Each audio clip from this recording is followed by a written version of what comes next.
Class 12 Physics, Chapter 3 NCERT, Current Electricity. Now you will study drift velocity. Okay, drift velocity it is represented by Vd.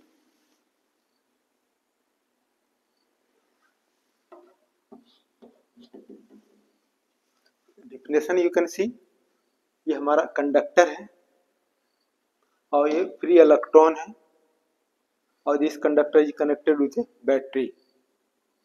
ये negative terminal है और इधर positive terminal. Negative और negative क्या होगा, एक electron will be repelled from negative terminal to positive terminal. इधर positive है और इलेक्ट्रॉन निगेटिव है. Electron will be attracted due to electrostatic force और electron will be repelled due to electrostatic force. तो इलेक्ट्रॉन क्या होगा, इधर मूव करेगा from negative to positive terminal और electric field acts from positive terminal to negative terminal. तो electron जो conductor में मूव करेगा, average velocity of an electron in opposite direction of electric field is known as drift velocity. क्या होगा drift velocity? Drift velocity क्या है? Average velocity है. किसका एवरेज वेलोसिटी? इलेक्ट्रॉन का. इलेक्ट्रॉन मूव करेगा from negative terminal to positive terminal. तो average velocity of an electron in a conductor in opposite direction of electric field is known as drift velocity. Definition देख सकते हो, it is defined as the average velocity with which free electrons in a conductor drifted in a direction opposite to the direction of applied electric field. अब drift velocity का expression derive करोगे. What will be the expression? Formula पढ़ा है, यानी ये electron जो है move करेगा in conductor in electric field E और ये चार्ज है इलेक्ट्रिक फील्ड ई में. इस पर फोर्स कितना एक्ट करेगा? पढ़ा है force E is equal to electric field is equal to force by charge. अब ये यहाँ पर वेक्टर क्वांटिटी है, ये वेक्टर क्वांटिटी है और फोर्स ये हो जाएगा एफ और चार्ज ऑन इलेक्ट्रॉन कितना हो गया माइनस ई. तो फोर्स ऑन इलेक्ट्रॉन कितना होगा? This electron is moving in electric field, तो इस पर फोर्स एक्ट करेगा. तो force will be how much? F is equal to minus E E. So force on an electron F is equal to minus E E. अब acceleration क्या होगा? जब electron move करेगा इन ए कंडक्टर, तो in a conductor acceleration is produce from second law of motion. पढ़ा F is equal to M A. A is equal to क्या होगा? Acceleration is equal to क्या होगा? F by M. तो acceleration produce in a conductor E is equal to F by इस formula से F acceleration is equal to F by M. F के place पे value put कर सकते हो minus E E by m. m is the mass of electron. अब यहाँ पर जो है ये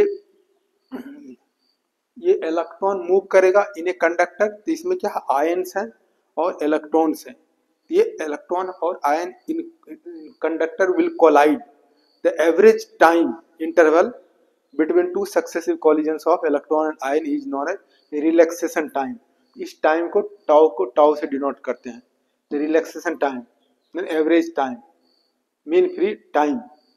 अब ये रिलैक्सेशन टाइम को क्या कैसे डिफाइन करोगे? This small interval of time between two successive collisions between electron and ion in a conductor is called relaxation time.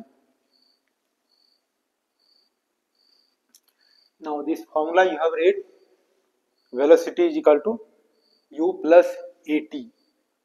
ठीक है, टी टाइम में वेलोसिटी ऑफ इलेक्ट्रॉन कितना हो जाएगा? v. ये v के प्लेस में क्या लिखते हैं? Drift velocity vd. ये क्या है? Initial velocity of electrons. Initial velocity of electrons क्या होगा? जीरो, जब हम इलेक्ट्रिक फील्ड अप्लाई नहीं किए. और ए के प्लेस पे क्या लिख सकते हो? Minus E E by M. और ये t जो है, t के प्लेस पर टाउ लिख सकते हैं. Relaxation time, average time. Okay, तो इस तरह से अब ये हमारा वेक्टर फॉर्म में हो जाएगा vd expression for drift velocity. Vd is equal to minus E E by M tau. Scalar form में, मॉड की फॉर्म में क्या लिख सकते हैं? ये Vd is equal to E E by M tau. अब यहाँ देखो, ये जो निगेटिव साइन है, negative sign indicates that electric field and drift velocity both are acting in opposite direction. Negative sign indicates that drift velocity क्या इधर act करेगा और इलेक्ट्रिक फील्ड क्या करेगा? इधर एक्ट करेगा. So negative sign shows that drift velocity and electric field both act in opposite directions. ये हमारा क्या हो गया? Expression for drift velocity. Now mobility को म्यू से डिनोट करते हैं।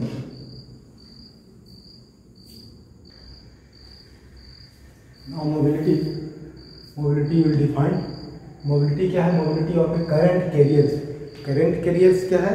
इन a conductor electrons are the carriers of current. Electron carry the current. एक सेमीकंडक्टर में क्या है? Electron and hole both are the carriers of current.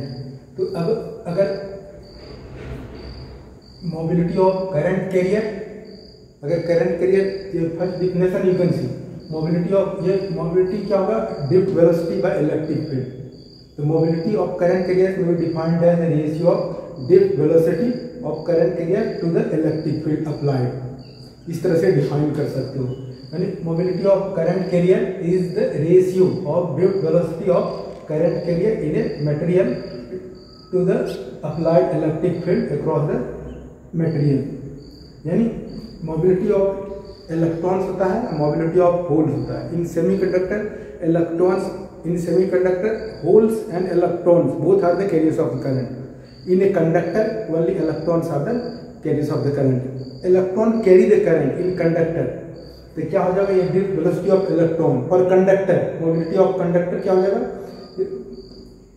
Drift velocity of electron. और semiconductor क्या होगा? ड्रिफ्ट वेलोसिटी ऑफ इलेक्ट्रॉन और hole. तो now here you are studying now, so then general you can consider. So you can say current carriers. Current carrier means electrons and holes, either electron or holes. So कैसे define करोगे? Mobility of current carrier में defined by the ratio of drift velocity to the electric field applied across the material. अब ये drift velocity क्या है? Vd equal to E tau by m। ये drift velocity के place पे E tau by m you can write down. और यहाँ पे ई है, ई हमारा क्या हो जाएगा? कैंसिल हो जाएगा। ई कैंसिल हो जाएगा, mu equal to E tau by m कर सकते हो। हमारा क्या हो गया? Mobility of current carriers. अब इसका एसआई यूनिट क्या हो जाएगा? एसआई यूनिट ड्रिफ्ट वेलोसिटी है, SI unit of mu, SI unit of mobility क्या हो जाएगा? Formula mu equal to V D by ई।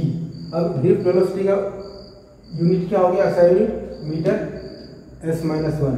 और इलेक्ट्रिक फील्ड का जो है, electric field E equal to force by charge. Force का यूनिट न्यूटन, चार्ज का कूलम। सो न्यूटन पर कूलम।